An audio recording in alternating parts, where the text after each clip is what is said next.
क्या आपने कभी सोचा है कि कुछ लोग कम कमाई के बावजूद अमीर बन जाते हैं, जबकि कुछ लोग करोड़ों कमाने के बाद भी आर्थिक परेशानियों से घिरे रहते हैं? द साइकोलॉजी ऑफ मनी हमें सिखाती है कि पैसा सिर्फ गणित का खेल नहीं है, बल्कि यह हमारी सोच, आदतों और व्यवहार का परिणाम है। इस किताब का पहला और सबसे बड़ा संदेश है कि अच्छे वित्तीय फैसले लेने के लिए बहुत ज्यादा बुद्धिमान होना जरूरी नहीं, बल्कि अनुशासित होना जरूरी है।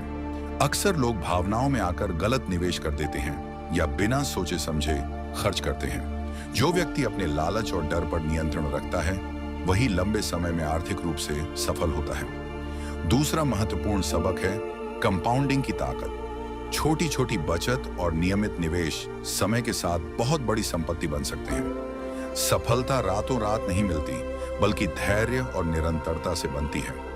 तीसरी सीख है कि दूसरों को देखकर अपनी जीवन शैली तय मत करो। कई लोग सिर्फ दिखावे के लिए महंगी कार, मोबाइल या कपड़े खरीदते हैं, लेकिन असली अमीरी वह है जो दिखाई नहीं देती। बचत, निवेश और आर्थिक स्वतंत्रता। किताब यह भी बताती है कि हर व्यक्ति का पैसे के साथ अनुभव अलग होता है, इसीलिए किसी के फैसलों को पूरी तरह सही या गलत कहना आसान नहीं है। हमारे बचपन, परिवार और परिस्थितियां हमारे आर्थिक व्यवहार को प्रभावित करती हैं। एक और महत्वपूर्ण सिद्धांत है मार्जिन ऑफ सेफ्टी। हमेशा कुछ पैसे इमरजेंसी के लिए बचा कर रखें। जीवन अनिश्चित है और एक मजबूत आर्थिक सुरक्षा हमें मुश्किल समय में संभाल सकती है।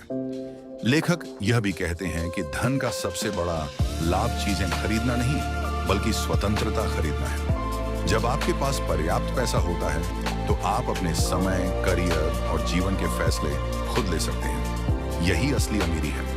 अंत में इस किताब का सार यही है कि पैसा कमाने से भी ज्यादा महत्वपूर्ण है पैसे को सही तरीके से संभालना। अच्छी आदतें, धैर्य, अनुशासन और लंबी सोच आपको आर्थिक सफलता की ओर ले जाती है। अगर आप अपने पैसे को अपने लिए काम करना सिखा दें, तो एक दिन पैसा आपकी जिंदगी बदल सकता है। याद रखिए, अमीर बनने का राज सिर्फ ज्यादा कमाई नहीं, बल्कि सही मानसिकता है।